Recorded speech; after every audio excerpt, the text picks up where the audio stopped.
Hello, എന്തൊക്കെയുണ്ട് വിശേഷം? എല്ലാവർക്കും സുഖം തന്നെയല്ലേ? അപ്പോൾ ഇന്ന് ഞാൻ വന്നത് നല്ല നാടൻ റെസിപ്പി ആയിട്ടാണ് കേട്ടോ. തേങ്ങ വറുത്തരച്ച ചിക്കൻ കറിയും അതിൻ്റെ കൂടെ കൊരട്ടിപ്പത്തലാണിത്. ഇത് വളരെ എളുപ്പത്തിൽ ഉണ്ടാക്കാൻ പറ്റുന്ന നല്ല ടേസ്റ്റി ആയിട്ടുള്ള ഒരു ബ്രേക്ക്ഫാസ്റ്റിനും ഡിന്നറിനും ഒക്കെ ഉണ്ടാക്കാൻ പറ്റുന്ന ഇതാണ്. അപ്പോൾ അതിനായിട്ട് ഞാനിവിടെ പുഴുങ്ങലരിയാണ് എടുത്തത്. റേഷൻ കടയിൽ നിന്നൊക്കെ വാങ്ങുന്ന ആ ഒരു അരി എടുത്താലും മതി. നമുക്കിത് പച്ചരിനെ കൊണ്ട് ഉണ്ടാക്കാൻ പറ്റും. അപ്പോൾ അതെല്ലാം എങ്ങനെയെന്നുള്ളത് ഡീറ്റെയിൽ ആയിട്ട് ഞാൻ പറയുന്നുണ്ട്. അപ്പോൾ നമ്മൾ ഇത് കഴുകി വൃത്തിയാക്കിയ ശേഷം വെള്ളത്തിൽ കുതിർത്ത് വെക്കാം. ആ ഒരു സമയത്ത് നമുക്കിത് കറി ഉണ്ടാക്കാം. നമ്മൾ കുറച്ച് തേങ്ങ എടുത്തിട്ടുണ്ട്. അപ്പോൾ ഒരു ഫുള്ളായിട്ടുള്ള തേങ്ങയല്ല, അതിൻ്റെ ഒരു പകുതി മുറിയും പിന്നെ കുറച്ച് ഭാഗവും കൂടി എടുത്തിട്ടുണ്ട്. അപ്പോൾ മൊത്തത്തിൽ ഒരു 1.25 കപ്പ് ഉണ്ടാവും. അപ്പോൾ അങ്ങനെ എടുത്തതാണ്. അപ്പോൾ ഇത് നല്ല പച്ച തേങ്ങയാണ്, നാട്ടിൽ നിന്ന് കൊണ്ടുവന്ന തേങ്ങ. അപ്പോൾ ഇത് കൊണ്ടുവന്നപ്പോൾ ഞാനത് പൊട്ടിച്ചിട്ട് ഇതുപോലെ ഇങ്ങനെ ആക്കി ഫ്രീസറിൽ വെച്ചതാണ്. അപ്പോൾ അതുകൊണ്ടാണ് ഇങ്ങനെ. അപ്പോൾ നിങ്ങൾ ചരച്ചെടുക്കുന്നെങ്കിൽ അങ്ങനെയായിരിക്കും ബെസ്റ്റ്. പിന്നെ ഇതാ സവാള എടുത്തിട്ടുണ്ട്. അപ്പോൾ ഇത് വലിയൊരു സവാളയാണ്. അപ്പോൾ അത് ചെറുതായി കട്ട് ചെയ്ത് റെഡിയാക്കി വെച്ചിട്ടുണ്ട്. ഇനി ഇതാ നമ്മൾ തേങ്ങ എടുത്തിട്ടുണ്ട്. അപ്പോൾ തേങ്ങ നേരത്തെ കണ്ട ആ ഒരു വലിയ സൈസിൽ നിന്ന് ഞാനൊന്ന് കട്ട് ചെയ്ത് ഇതുപോലെ ചെറിയ പീസാക്കി എടുത്തിട്ടുണ്ട്. ഇനി നമുക്കിതൊന്ന് നന്നായിട്ടൊന്ന് വറുത്തെടുക്കാം, നല്ലൊരു റോസ്റ്റ് ചെയ്തെടുക്കാം. അപ്പോൾ നല്ലൊരു ബ്രൗൺ കളർ ആവുന്നവരെ വറുത്തെടുക്കണം കേട്ടോ. അപ്പോൾ ഇതേപോലെ ചെയ്തെടുക്കാം. അപ്പോൾ ഇതാ നന്നായി വറുത്തെടുക്കണം. അപ്പോൾ അതിൻ്റെ കളറെല്ലാം ഒന്ന് മാറുന്ന വിധത്തിൽ അങ്ങനെയാണ്. പണ്ടത്തെ കാലത്തെല്ലാം ഇത് ചുട്ടെടുക്കലാണ് പതിവ്. അടുപ്പിൽ വെച്ച് ഒന്ന് ചെറിയ കനലിൽ വെച്ചിട്ട് ചുട്ടെടുക്കുന്നതാണ്. അപ്പോൾ നമ്മൾ ഇപ്പോൾ ഗ്യാസെല്ലാം ഉപയോഗിക്കുന്നതുകൊണ്ട് നമ്മൾ ഇതുപോലെ ചെയ്തെടുക്കുന്നത്. അപ്പോൾ ചരച്ചിട്ട് ചെയ്താൽ നമുക്ക് പെട്ടെന്നായി കിട്ടും കേട്ടോ. അപ്പോൾ ഇതുപോലെ കളറ് മാറിയതിന് ശേഷം നമുക്കൊരു പാത്രത്തിലേക്ക് മാറ്റി കൊടുക്കാം. ഇനി ഇതേ പാനിലോട്ട് ഞാൻ കുറച്ച് മുളകാണ് വറുത്ത് കൊടുക്കുന്നത്. അപ്പോൾ മുളക് ഞാനിവിടെ കാശ്മീരി മുളകാണ് എടുക്കുന്നത്. അപ്പോൾ ഇതൊരു 5 പീസ് ഉണ്ട്. അത് ഇതുപോലെ ചെറുതായി കട്ട് ചെയ്തിട്ട് നമ്മൾ അതേപോലെ തന്നെ കളറ് മാറുന്നത് വരെ നമുക്കിതൊന്ന് വഴറ്റിയെടുക്കണം, വറുത്തെടുക്കണം. അപ്പോൾ ഇതും ഞാൻ പൊടിയല്ല എടുത്തത്. നിങ്ങൾ പൊടിയാണ് എടുക്കുന്നുണ്ടെങ്കിൽ എല്ലാം പൊടി തന്നെ എടുക്കേണ്ടി വരും. തേങ്ങയും എല്ലാം പൊടിയുള്ളത് ഉപയോഗിക്കണം. അപ്പോൾ ഞാനിവിടെ പൊടിയല്ലാത്തതുകൊണ്ട് ഇതുപോലെ ചെയ്യുന്നത്. അപ്പോൾ ഇങ്ങനെ ആകുമ്പോൾ നമുക്ക് നല്ലൊരു കളറ് കിട്ടും കേട്ടോ. കാശ്മീരി മുളകെല്ലാകുമ്പോൾ അപ്പോൾ എരിവൊക്കെ നമ്മുടെ ഇഷ്ടത്തിനനുസരിച്ചിട്ട് ഇത് കൂട്ടിയൊക്കെ ചെയ്യാം കേട്ടോ. അപ്പോൾ അതേപോലെ നല്ല രീതിയിൽ ഇത് വറുത്തെടുക്കണം. അപ്പോൾ ഇതൊന്ന് പകുതി വരെ വറുത്തതിന് ശേഷം നല്ലൊരു ലൈറ്റായിട്ട് കളർ മാറുന്ന സമയത്ത് ഞാനിതിലേക്ക് മല്ലിയാണ് ചേർക്കുന്നത്. അപ്പോൾ ഇത് പച്ചമല്ലി നമ്മളിതിൽ ചേർത്ത് കൊടുക്കുന്നുണ്ട്. അപ്പോൾ ഇതിലേക്ക് 2 ടേബിൾ സ്പൂണ് മുളകിന് 2 ടേബിൾ സ്പൂണ് മല്ലി, അങ്ങനെയാണ് കണക്ക്. പൊടിയാണെങ്കിൽ നിങ്ങൾ അങ്ങനെ ചേർത്താൽ മതി. അപ്പോൾ ഇത് മല്ലിയും 2 ടേബിൾ സ്പൂണാണ് എടുത്തിട്ടുള്ളത്. 2 ടേബിൾ സ്പൂൺ മുളക് പൊടിയാണെങ്കിൽ 2 ടേബിൾ സ്പൂൺ മല്ലിപ്പൊടി അതുപോലെ എടുക്കാം. ഇനി ഇതിലേക്ക് ചേർക്കുന്നത് ഒരു ചെറിയ കഷ്ണം പട്ട, 2 കറാമ്പൂ, അത് ഇതിലേക്ക് ചേർത്ത് കൊടുക്കാം. അപ്പോൾ ഇത് കൂടുതലാവണ്ട കേട്ടോ. അതിൻ്റെ സ്മെല്ല് കൂടുതലായാൽ ഒരു തുയ്ക്കുന്ന പോലത്തെ ഒരു സ്മെല്ല് വരും. ഇനി 1 ടീസ്പൂൺ പെരിഞ്ജീരകം കൂടി ചേർത്ത് കൊടുത്തിട്ടുണ്ട്. അപ്പോൾ ഇതെല്ലാം കൂടി നന്നായിട്ടൊന്ന് വറുത്തെടുക്കാം. അപ്പോൾ മസാലേൻ്റെ സ്മെല്ല് ചില ആൾക്ക് ഇഷ്ടപ്പെടില്ല. അങ്ങനെയാണെങ്കിൽ നമുക്ക് ആ മസാലയൊക്കെ ഒഴിവാക്കാം കേട്ടോ. അപ്പോൾ മല്ലിയും മുളകും ഇതിൽ നിർബന്ധമാണ്. അപ്പോൾ അത് ഇതുപോലെ നന്നായിട്ടൊന്ന് വറുത്ത് അതിൻ്റെ കളർ മാറുന്ന വിധത്തിൽ നമുക്കിതൊന്ന് വറുത്തെടുക്കണം. ഇനി ഞാനിതിലേക്ക് നമ്മൾ നേരത്തെ കട്ട് ചെയ്ത് വെച്ച സവാളയെന്ന് ഒരു 3 ടീസ്പൂൺ ഇട്ടിട്ടുണ്ട്. അപ്പോൾ 1 ടേബിൾ സ്പൂൺ ആണെങ്കിൽ 2 ടേബിൾ സ്പൂൺ ഇട്ടാൽ മതി. അപ്പോൾ അതും കൂടി ഇട്ടിട്ട് ഒന്ന് ചൂടാക്കിയെടുക്കാം. അപ്പോൾ ഇത് റെഡി ആയിട്ടുണ്ട്. അപ്പോൾ ഇതാ മുളകിൻ്റെ എല്ലാം കളറ് മാറിയിട്ടുണ്ട്. ഇത്രയാണ് ചെയ്യേണ്ടത്. അപ്പോൾ നിങ്ങൾ മുളക് പൊടിയും മല്ലിപ്പൊടിയും ഒക്കെ എടുക്കുന്നുണ്ടെങ്കിൽ തേങ്ങ ഒക്കെ പൊടിച്ച് നമ്മൾ ചിരകി എടുക്കുന്ന അതുപോലെ ആക്കി എടുക്കണം. എന്നിട്ട് അതിൻ്റെ കൂടെയാണ് ഇടേണ്ടത്. ഇനി ഇതാ ഞാൻ 2ഉം കൂടി ഒന്നിച്ചാക്കി ഇതൊന്ന് അരച്ചെടുക്കുന്നത്. നമുക്ക് സെപ്പറേറ്റ് വേണമെങ്കിൽ അങ്ങനെ അരച്ചെടുക്കാം കേട്ടോ. ഇത് കുറച്ച് കൂടുതലുണ്ടായതുകൊണ്ട് 2 പ്രാവശ്യമായിട്ട് ഞാനിവിടെ അരച്ചെടുക്കുന്നുണ്ട്. അപ്പോൾ അരക്കുമ്പോൾ നന്നായിട്ട് അരയണം, നല്ല മൈ പോലെ അരഞ്ഞ് കിട്ടണം. അതാണ് ഇതിൻ്റെ ഒരു ടേസ്റ്റ്. പിന്നെ തേങ്ങ കുറച്ച് കൂടുതലായെങ്കിൽ നല്ല ടേസ്റ്റ് തന്നെ ആയിരിക്കും കേട്ടോ. ഇനിയിപ്പോൾ ഇതാ പാനിലേക്ക് ഞാൻ വെളിച്ചെണ്ണ ഒഴിച്ച് കൊടുക്കുന്നുണ്ട്. അപ്പോൾ വെളിച്ചെണ്ണ തന്നെ ഇതിലേക്ക് എടുക്കണം. നല്ല നാടൻ കറിയാകുമ്പോൾ വെളിച്ചെണ്ണയാണ് ടേസ്റ്റ്. അതിലേക്ക് നമ്മൾ കട്ട് ചെയ്ത് വെച്ച സവാളയിൽ നിന്ന് കുറച്ചിട്ട് കൊടുക്കാം. അപ്പോൾ വളരെ കുറച്ച് മാത്രമേ ഞാൻ ഇവിടെ എടുത്ത് വെക്കുന്നുണ്ട്. 2 ടേബിൾ സ്പൂണ് മാറ്റി വെച്ചിട്ടുണ്ട് സവാള. അപ്പോൾ അത് ലാസ്റ്റിലേക്ക് വേണ്ടിയിട്ടാണ്. അപ്പോൾ അത് ഇങ്ങനെ നന്നായിട്ട് അതിന് വറുത്തെടുക്കാം.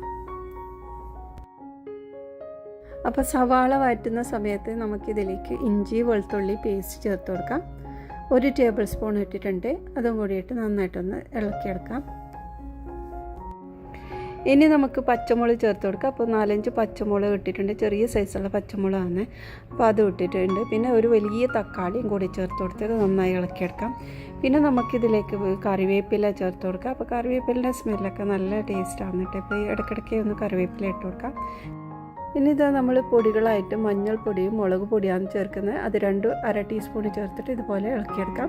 ഇനി നമ്മൾ കഴുകി വൃത്തിയാക്കി വെച്ച് ചിക്കനും ചേർത്ത് കൊടുക്കാം. അപ്പോൾ 1 കിലോ ചിക്കനാണ് ഞാനിത് എടുത്തിട്ടുള്ളത്. പിന്നെ കുരുമുളക് പൊടിയൊക്കെ നമുക്ക് ചേർത്ത് കൊടുക്കാം, നമ്മുടെ ഇഷ്ടത്തിനനുസരിച്ചിട്ട് എരിവിനെ കൂടി നോക്കിയിട്ട്. പിന്നെ നമ്മൾ മുളകൊക്കെ നമ്മൾ തേങ്ങയൊക്കെ വറുക്കുന്ന ആ ഒരു കൂട്ടത്തിൽ ഇട്ടത് കൊണ്ട് തന്നെ നമ്മൾ ഇതിലേക്ക് കൂടുതൽ ചേർക്കുന്നില്ല. നമ്മൾ പൊടികളായിട്ട് എടുക്കുന്നുണ്ടെങ്കിൽ ഇതിലേക്ക് തന്നെ ചേർത്താൽ മതി കേട്ടോ. മുളക് പൊടിയാണ് ഉപയോഗിക്കുന്നതെങ്കിൽ ഈ ഒരു ചിക്കൻ്റെ കൂടെ തന്നെ പൊടികളിടാം. ഇനി ഇതാ പാകത്തിനുള്ള ഉപ്പും കൂടിയിട്ട് നമുക്കിതൊന്ന് വേവിച്ചെടുക്കാം.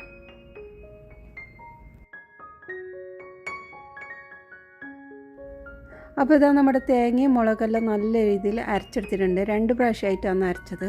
കുറച്ച് കൂടുതലുണ്ടായതുകൊണ്ട് 2 പ്രാവശ്യമായിട്ട് അരച്ചതാണ്. അപ്പോൾ ഇത് നന്നായിട്ട് അരയണം, അതാണ് ഈ ഒരു കറീൻ്റെ പ്രത്യേകത. നല്ലോണം അരഞ്ഞാൽ ഈ കറിക്ക് നല്ല ടേസ്റ്റ് ആയിരിക്കും. പിന്നെ തേങ്ങ കൂടുതലെടുത്താലും അതും നല്ല ടേസ്റ്റ് തന്നെയാണ്. അപ്പോൾ ഇത് നല്ലോണം അരഞ്ഞു എന്നുള്ളത് മനസ്സിലാക്കുക. ഇതുപോലെ റബ്ബ് ചെയ്യുമ്പോൾ നമുക്ക് തരിതരിയായിട്ട് കിട്ടുന്നില്ലെങ്കിൽ അത് കറക്റ്റായിട്ട് അവർ അരിഞ്ഞിട്ടുണ്ട്.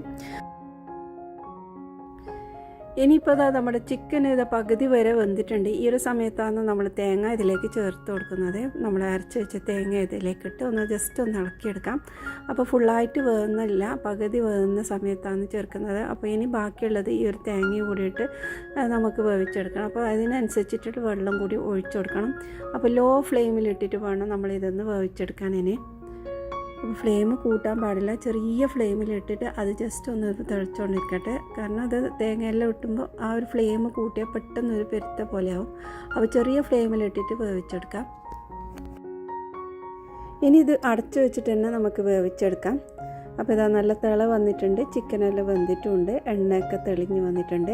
അപ്പോൾ ഇത് കാസർഗോഡ് സ്റ്റൈലിലുള്ള ഒരു ചിക്കൻ റെസിപ്പിയാണ്, തേങ്ങ വറുത്തരച്ചിട്ടുള്ള ചിക്കൻ കറി. അപ്പോൾ അതുകൊണ്ട് തന്നെ ഇതിൽ ഒരുപാട് മസാലയൊന്നും ഉണ്ടാവില്ല, ഈ ഒരു രീതിയിലാണ് ഉണ്ടാക്കുന്നത്. അപ്പോൾ ഇതിന് ഞങ്ങളുടെ ഈ ഒരു ഭാഗത്ത് പറയുന്നത് തേങ്ങ ആണം വെച്ചിട്ട് നിന്നാണ്, അങ്ങനെയാണ് ഇതിനെ പറയുന്നത്. അപ്പോൾ ഇതുപോലെ ആക്കിയെടുത്തിട്ടുണ്ട്. റെഡി ആയിട്ടില്ല കേട്ടോ, ഇനി ചെറിയൊരു പണിയും കൂടെ ബാക്കിയുണ്ട്. അപ്പോൾ അത് ഒരു പാനിലേക്ക് ഞാൻ കുറച്ച് ഓയിൽ ഒഴിച്ചു കൊടുക്കുന്നുണ്ട്, വെളിച്ചെണ്ണ. ഇനി ഇതിലേക്ക് 1/2 ടീസ്പൂൺ പെരുംജീരകം ചേർത്ത് കൊടുത്ത് പിന്നെ ബാക്കിയുള്ള നമ്മുടെ എടുത്ത് വെച്ച സവാള ഇതിലേക്ക് ഇട്ട് കൊടുക്കാം. ഇനി നല്ല ഗോൾഡൻ കളറാകുന്ന വരെ ഇത് നമുക്ക് ഫ്രൈ ചെയ്തെടുക്കാം. അപ്പോൾ ഇതിലേക്ക് ഞാൻ ഒരു വറ്റൽ മുളകും ചേർക്കുന്നുണ്ട്, അതൊന്ന് ഒന്ന് ചെറുതായി പൊട്ടിച്ച് വെച്ച ശേഷം അതിട്ടിട്ടുണ്ട്. ഇനി കുറച്ച് കറിവേപ്പിലയും കൂടി ചേർത്ത് കൊടുക്കുന്നുണ്ട്. അപ്പോൾ ഇതെല്ലാം കൂടിയിട്ട് നന്നായിട്ടൊന്ന് വറുത്തെടുക്കാം. അപ്പോൾ നല്ലൊരു ഗോൾഡൻ കളറാകുന്ന വരെ ഫ്രൈ ചെയ്തെടുക്കാം. അപ്പോൾ ഇതിൽ നമ്മൾ മല്ലിയിലയൊന്നും ചേർക്കാറില്ല കേട്ടോ, ഈ ഒരു രീതിയിലാണ് ഉണ്ടാക്കുന്നത്. നല്ല കറിവേപ്പിലയൊക്കെ കുറച്ച് കൂടുതൽ തന്നെ ചേർക്കണം, അപ്പോഴാണ് ഇതിന് ടേസ്റ്റ് ഉണ്ടാകുന്നത്. അപ്പോൾ ഇതുപോലെ നന്നായിട്ട് വറുത്ത ശേഷം നമുക്ക് നമ്മുടെ കറിയിലേക്ക് ഒഴിച്ചു കൊടുക്കാം. അപ്പോൾ നമ്മുടെ കറി ഇവിടെ റെഡി ആയിട്ടുണ്ട്. ഇതുപോലെ നല്ലൊരു കൊരട്ടിപ്പത്തൽ, പത്തിരി, അങ്ങനെ അതിൻ്റെ കൂടെയൊക്കെ നല്ലൊരു കോമ്പിനേഷനായ കറിയാണ്. ഇനി നമ്മൾ അരിയൊക്കെ കുതിർന്ന് വന്നിട്ടുണ്ട്, നമ്മളിതൊന്ന് നന്നായിട്ട് അരച്ചെടുക്കണം. അപ്പോൾ ഇത് നമ്മൾ തലേദിവസം കുതിർത്ത് വെക്കുന്നതാണ് നല്ലത്, നന്നായിട്ട് അരഞ്ഞ് കിട്ടാൻ. ഇനി മിക്സിയുടെ ജാറിലേക്ക് ഇട്ട് കൊടുക്കുക. ഇത് ഫുള്ളായിട്ട് ഇട്ടാൽ നമുക്ക് മിക്സിയിൽ നിന്ന് അരയാൻ കുറച്ച് ബുദ്ധിമുട്ടുണ്ടാവും, അതുകൊണ്ട് തന്നെ കുറച്ച് മാത്രം ഒഴിച്ച് നല്ലോണം വെള്ളം ഒഴിച്ചിട്ട് നല്ല ലൂസായിട്ട് അരച്ചെടുക്കാം. അപ്പോൾ നമ്മൾ ഈ അരിൻ്റെ മുകളിൽ വരുന്ന വിധത്തിലാണ് ഞാനിവിടെ വെള്ളം ഒഴിക്കുന്നത്, ഞാൻ ഇളക്കുന്നില്ല. ആ ഒരു രീതിയിൽ ഇത്രയും വെള്ളം ഒഴിച്ചിട്ടുണ്ട്. ഇനി നന്നായിട്ടൊന്ന് അരച്ചെടുക്കണം, നല്ല പേസ്റ്റ് പോലെ അരിഞ്ഞ് കിട്ടണം. അപ്പോൾ നന്നായിട്ട് അരച്ചെടുത്തിട്ടുണ്ട്, നല്ല ലൂസായിട്ട് തന്നെ അരച്ചതാണ്. നന്നായി അരിഞ്ഞ് കിട്ടാൻ വേണ്ടിയിട്ടാണ് ഞാൻ ഇത്രയും വെള്ളം ഒഴിച്ചത്. ഇനി ഇതിലേക്ക് കുറച്ചും കൂടെ നമ്മുടെ അരിയിട്ട് ഒന്നും കൂടെ അരച്ചെടുക്കുക. അപ്പോൾ ഇതിപ്പോൾ ഞാൻ വെള്ളമൊന്നും ഒഴിക്കുന്നില്ല, നല്ല കട്ടിയിൽ തന്നെ അരച്ചെടുക്കുന്നത്. അപ്പോൾ ഇത് നല്ലോണം അരിഞ്ഞ് കിട്ടണമെന്നില്ല കേട്ടോ, ഒരു ചെറിയ തരിയൊക്കെ ഉണ്ടാവുന്നത് ഈ ഒരു കൊരട്ടിപ്പത്തലിൻ്റെ നല്ല ടേസ്റ്റും നല്ല സോഫ്റ്റും ഉണ്ടാവും. അപ്പോൾ നല്ല ഫൈനായിട്ട് അരക്കണമെന്നില്ല. അപ്പോൾ ഈ ഒരു കട്ടിയിൽ ഇപ്പോൾ അരച്ചെടുത്തിട്ടുണ്ടത്. ഇത് മിക്സിയിൽ അരക്കുമ്പോഴാണ് കേട്ടോ നമ്മൾ ഈ ഒരു രീതിയിൽ അരക്കുന്നത്. അല്ലെങ്കിൽ നമ്മൾ ഗ്രൈൻഡറിലെല്ലാം അരക്കുമ്പോൾ നമുക്ക് ഒന്നിച്ചെല്ലാം ഇടാൻ പറ്റും, നന്നായി അരിഞ്ഞും കിട്ടും. അപ്പോൾ ഇത് നമ്മൾ അത്ര ഫൈനായിട്ട് അരക്കേണ്ട ആവശ്യമില്ല. നമ്മളിത് 2 പ്രാവശ്യമായിട്ട് അരക്കുന്നത്. ആദ്യം ഇതാ കുറച്ചിട്ട് അതിൽ ഫുള്ളായിട്ട് വെള്ളം ഒഴിച്ച് നല്ല ലൂസായി അരച്ച ശേഷം രണ്ടാമത്തെ ബാച്ച് ഇട്ട് ഒന്ന് തരി അരച്ചെടുത്താൽ മതി. അപ്പോൾ നല്ല കട്ടിയിലും കിട്ടും, നന്നായിട്ട് അരഞ്ഞിട്ടും കിട്ടും. അപ്പോൾ അങ്ങനെ 2 പ്രാവശ്യമായിട്ട് അരച്ചെടുത്തിട്ടുണ്ട്. അപ്പോൾ ഇതിലേക്ക് നമ്മൾ പാകത്തിനുള്ള ഉപ്പ് ഈ അരക്കുന്ന സമയത്ത് തന്നെ ചേർത്ത് കൊടുക്കണം.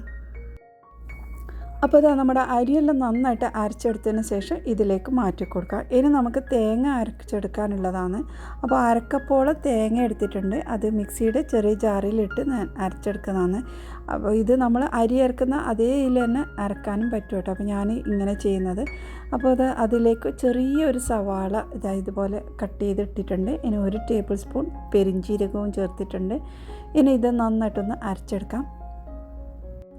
അപ്പോൾ തേങ്ങ അരച്ച ശേഷം ഈ ഒരു പാത്രത്തിലേക്ക് മാറ്റി കൊടുക്കുന്നുണ്ട്. നിങ്ങൾ ഇതുപോലെ ചെയ്യണമെന്നില്ല, സെപ്പറേറ്റ് ആക്കണമെന്നില്ല. അരി അരക്കുന്ന സമയത്ത് അതിലേക്ക് ചേർത്താൽ മതി. ഇനി ഇതിലേക്ക് ഞാൻ കുറച്ച് അരിപ്പൊടിയും കൂടി ചേർത്ത് കൊടുക്കുന്നുണ്ട്. ഇത് പച്ചരി ആണെങ്കിൽ നമ്മൾ നല്ല ചൂട് വെള്ളം ഇട്ടിട്ട് നന്നായി കുഴച്ചെടുത്താൽ മതി കേട്ടോ. നല്ല പുഴുങ്ങലരി ആണെങ്കിൽ നമുക്ക് ഡയറക്റ്റ് ആ ഒരു അരിയിൽ ഇട്ട് മിക്സാക്കാം. നമ്മൾ അരച്ചത് കുറച്ച് ലൂസായി പോയെന്നുണ്ടെങ്കിൽ ഇതുപോലെ ചെയ്താൽ മതി. പുഴുങ്ങലരി പൊടി ഉണ്ടെങ്കിൽ അതൊന്നിട്ട് മിക്സാക്കി എടുക്കാം. അല്ല പച്ചരിപ്പൊടിയാണെങ്കിൽ ഇതുപോലെ സെപ്പറേറ്റ് ഇട്ടതിന് ശേഷം നല്ല തിളച്ച വെള്ളം ഒഴിച്ച് നന്നായി മിക്സാക്കി നമ്മൾ പത്തിരിയെല്ലാം ഉണ്ടാക്കുന്ന അതേ കൂട്ടത്തിൽ തന്നെ കുറച്ച് വെള്ളം ഒഴിച്ചിട്ട് മിക്സാക്കി എടുക്കണം. നല്ലോണം വെള്ളം ഒഴിക്കണ്ട, കുറച്ച് ടൈറ്റായിട്ട് തന്നെ കുഴച്ചെടുക്കണം. ആ ഒരു ചൂടുവെള്ളം എല്ലാ ഭാഗത്തും ഒന്നാക്കിയെടുത്തതിന് ശേഷം അങ്ങനെ വെച്ചതിന് ശേഷം ഒരു 2 സെക്കൻഡ് കഴിഞ്ഞിട്ട് നമുക്കതിലിട്ട് മിക്സാക്കിയെടുക്കാം. അപ്പോൾ നമ്മൾ മാവ് ഇനി ഇതിലേക്ക് ഇട്ട് ഒന്ന് നന്നായിട്ടൊന്ന് മിക്സാക്കി എടുക്കുക. നമ്മൾ മാവ് ഒരുപാട് ലൂസായിട്ടുണ്ടെങ്കിൽ ഇതുപോലെ പൊടി ഇട്ടിട്ട് ഒന്ന് മിക്സാക്കി എടുത്താൽ മതി കേട്ടോ. അപ്പോൾ ഇത് പച്ചരി പൊടിയാണെങ്കിൽ കുറച്ച് ചൂടുവെള്ളം ഒഴിച്ച് ഒന്ന് നല്ല ടൈറ്റാക്കി കുഴച്ചെടുത്തതിന് ശേഷം ഇതുപോലെ മിക്സാക്കി എടുക്കാം. അപ്പോൾ അധികം നല്ലോണം ലൂസാവാനും പാടില്ല, എന്നാൽ നല്ലോണം കട്ടിയാവാനും പാടില്ല നമ്മൾ ഈ ഒരു മാവ്. അപ്പോൾ ഇതുപോലെ ആക്കിയെടുത്തിട്ടുണ്ട്. ഈ ഒരു രീതിയിലാണ് നമുക്ക് വേണ്ടത്. പച്ചരിപ്പൊടി കൂടുതൽ എടുക്കാൻ പാടില്ല. ഓവറായിട്ട് എടുത്തു കഴിഞ്ഞാൽ നമ്മൾ അപ്പം ഭയങ്കര ഹാർഡായിട്ടുണ്ടാവും. അപ്പോൾ കുറച്ച് മാത്രമേ എടുക്കാവൂ. ഇനി നമ്മൾ ഇത് ഉണ്ടാക്കുന്നത് ഈ ഒരു പാത്രത്തിലാണ് കേട്ടോ. അപ്പോൾ ഇതിലേക്ക് അടിഭാഗത്തേക്ക് നല്ലോണം നെയ്യൊന്ന് തടവി കൊടുക്കാം. നെയ്യൊക്കെ തടവുമ്പോൾ നല്ലൊരു സ്മെല്ലാണ് കേട്ടോ. അപ്പോൾ ഇതാ നെയ്യ് ഇതുപോലെ എല്ലായിടത്തും ആക്കി കൊടുക്കാം. അപ്പോൾ മാവ് ഇതിലേക്ക് ഒഴിച്ചതിന് ശേഷം നമുക്കിത് നന്നായിട്ടൊന്ന് സ്പ്രെഡ് ചെയ്തെടുക്കാം. ഈ ഒരു കട്ടിയിൽ വേണം നമ്മൾ ഉണ്ടാക്കിയെടുക്കാൻ. നല്ലോണം ലൂസായി കഴിഞ്ഞാൽ നല്ലോണം സോഫ്റ്റായിട്ടുണ്ടാവും. അപ്പോൾ അങ്ങനെ സോഫ്റ്റ് കൂടുതൽ വേണമെന്നുണ്ടെങ്കിൽ കുറച്ചും കൂടെ ലൂസാക്കി എടുക്കാം കേട്ടോ. അപ്പോൾ ഇതിൻ്റെ ഇതുപോലെ നന്നായിട്ടൊന്ന് ലെവലാക്കിയ ശേഷം ആവിയിലാണ് ഇത് വേവിച്ചെടുക്കുന്നത്. നല്ല തിളച്ച സമയത്ത് നമ്മൾ ഈ ഒരു പാത്രം ഇതിലേക്ക് വെച്ച് അടച്ച് വെച്ച് വേവിച്ചെടുക്കാം. അപ്പോൾ ഒരു 20 മിനിറ്റ് വരെ നമ്മളിത് വേവിച്ചെടുക്കണം. അപ്പോൾ ഇത് റെഡി ആയിട്ടുണ്ട്. ചൂടെല്ലാം ആറിയ ശേഷം നമ്മളിത് സൈഡേക്ക് ഒന്ന് ഇതുപോലെ കത്തി വെച്ച് ഇതാക്കിയ ശേഷം തിരിച്ചിട്ട് കൊടുക്കാം. അപ്പോൾ ഇത് അരി കൊണ്ടുണ്ടാക്കാൻ പറ്റിയ നല്ലൊരു റെസിപ്പിയാണ്. എപ്പോഴും ചപ്പാത്തിയും ദോശ അങ്ങനെയൊക്കെ ഉണ്ടാക്കുന്നതിന് പകരം ഇടയ്ക്ക് ഇതുപോലെ ഒന്ന് ഉണ്ടാക്കി നോക്ക്, അടിപൊളിയാണ്. നല്ല കറീൻ്റെ കൂടെ, തേങ്ങ അരച്ച കറീൻ്റെ കൂടെയൊക്കെ നല്ല ടേസ്റ്റ് ആയിരിക്കും കേട്ടോ. മീൻ കറീൻ്റെ കൂടെയൊക്കെ ടേസ്റ്റാണ്. അപ്പോൾ നമ്മളിത് സെർവ് ചെയ്യുന്നത് ഇതുപോലെ കട്ട് ചെയ്തിട്ടാണ് കേട്ടോ. അപ്പോൾ നിങ്ങൾ ആദ്യമായിട്ട് കാണുന്നവരാണെങ്കിൽ ഒന്ന് ട്രൈ ചെയ്തിട്ട് നിങ്ങളുടെ വിലയേറിയ അഭിപ്രായം അറിയിക്കണേ. വളരെ എളുപ്പത്തിൽ നമുക്കിത് ഉണ്ടാക്കാനും പറ്റും. നിങ്ങൾക്കിപ്പോൾ നല്ല സോഫ്റ്റായിട്ടാണ് വേണമെന്നുണ്ടെങ്കിൽ കുറച്ചും കൂടെ ലൂസാക്കിയിട്ട് നമ്മൾക്കിത് വേവിച്ചെടുക്കാം. അപ്പോൾ ഇത് ഒരു പീസ് കഴിച്ചാൽ തന്നെ നമ്മുടെ വയറും നിറയും. അപ്പോൾ ഇതുപോലെ ഒന്നുണ്ടാക്കി നോക്കിയിട്ട് നിങ്ങളുടെ വിലയേറിയ അഭിപ്രായം അറിയിക്കണം. കാസർഗോഡ് ഭാഗത്തുണ്ടാക്കുന്ന ഒരു ഈസി ആയിട്ടുള്ള ഒരു റെസിപ്പിയാണ്. ഇതുപോലത്തെ റെസിപ്പീസ് ഇഷ്ടമാണെന്നുണ്ടെങ്കിൽ ഒന്ന് സപ്പോർട്ട് ചെയ്യണേ. ഇനി അടുത്ത നല്ല റെസിപ്പിയുമായി വീണ്ടും വരാം. ബായ്.